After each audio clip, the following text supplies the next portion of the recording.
மதுரை அரசு ராஜாஜி மருத்துவமனை வாயிலில் தன்னார்வலர்கள் வழங்கிய உணவுகளை வாங்க பொதுமக்களிடையே நேற்று தள்ளுமுள்ளு ஏற்பட்ட நிலையில் இன்று போலீஸ் பாதுகாப்புடன் உணவு வழங்கப்படுகிறது. கூடுதல் தகவல்களை செய்தியாளர் ராஜ்குமார் வழங்க கேட்கலாம். ராஜ்குமார், வணக்கம். விவரங்களை சொல்லுங்க.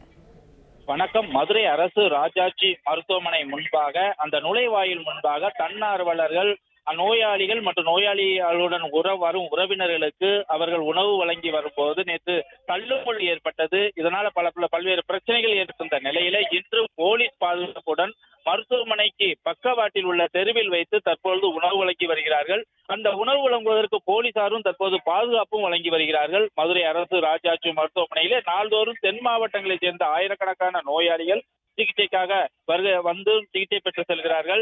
இது பல்வேறு வார்டு பகுதியில் உள்ள நோயாளிகளின் உறவினர்கள் மற்றும் பார்வையாளர்களுக்கு ஸ்டார் நண்பர்கள் என்ற தனியார் அறக்கட்டளை சார்பில் தினமும் உணவு வழங்கி வருகிறார்கள். 200 நாட்களுக்கு மேலாக உணவு வழங்கப்பட்டு வந்த நிலையில கொல்கத்தா மருத்துவ மாணவி அந்த சம்பவம் எதிரொலியாக அரசு மருத்துவமனை மருத்துவர்கள், மருத்துவக் கல்லூரி மாணவிகள் மற்றும் செவிலியர்கள் பாதுகாப்பு நலன் கருதி மருத்துவமனை வளாகத்திற்குள்ள உணவு வழங்குவதில் அதிக அளவில் வெளிநபர்கள் மருத்துவமனைக்கு வருகை தருவதை தவிர்க்கும் பொருட்டு மருத்துவமனை வெளிப்பகுதியில உரிய பாதுகாப்புடன் தன்னார்வலர்கள் உணவு வழங்க வேண்டும் என மாவட்ட ஆட்சித்தலைவர் வாய்மொழி உத்தரவாக பிறப்பித்திருந்தார்.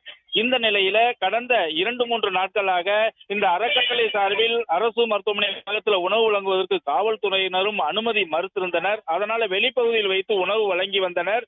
அப்படி உணவு வழங்கி வந்த நிலையில்தான் நேற்று நுழைவாயில் பகுதியில் உணவு வாங்குவதில் கூச்சல் குழப்பம் ஏற்பட்டது, தள்ளுமுள்ளும் ஏற்பட்டிருந்தது.